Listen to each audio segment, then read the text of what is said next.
అందరికీ నమస్తే. శ్రీరామనామం ఏ నామమైనా పలికితే ఆ నామం యొక్క దేవుడు మాత్రమే పలుకుతాడు. అదే శ్రీరామనామం. శ్రీరామ అనే నామంలో రాముడు ఒక్కడే పలుకుతాడు అనుకోవటం పొరపాటు. శ్రీరామ అనే నామం జపిస్తే 6 దేవతలు పలుకుతారట. అది ఎలాగో ఈ వీడియోలో చూద్దాము. రామ అంటే రాముడు పలుకుతాడు. ఇంకా రామ అనే నామం ఉన్న చోట అందరికంటే ముందుగా వచ్చి ఆ నామాన్ని విని ఆనందించేది ఏమాత్రం సందేహం లేకుండా ఆ హనుమంతుడే అని చెప్పవచ్చు. శ్రీరామ అనే నామంలో శ్రీ అంటే లక్ష్మి, ఇంకా రా అంటే విష్ణువు. ఓం నమో నారాయణాయ అనే నామంలో నుంచి రా అనే జీవ అక్షరం తీసుకున్నారు. మా అంటే శివుడు.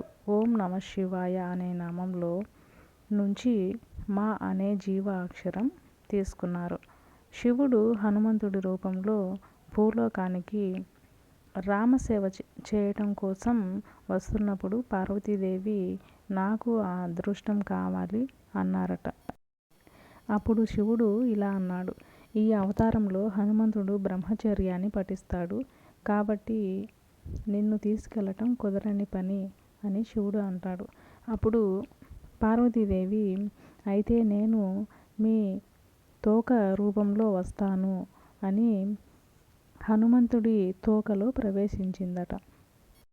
మరి రామ అన్నప్పుడు హనుమ వస్తే పార్వతీదేవి కూడా వచ్చింది కదా.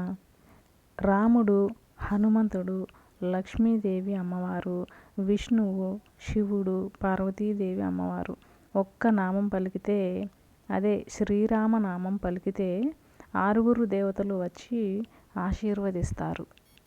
జై శ్రీరామ్.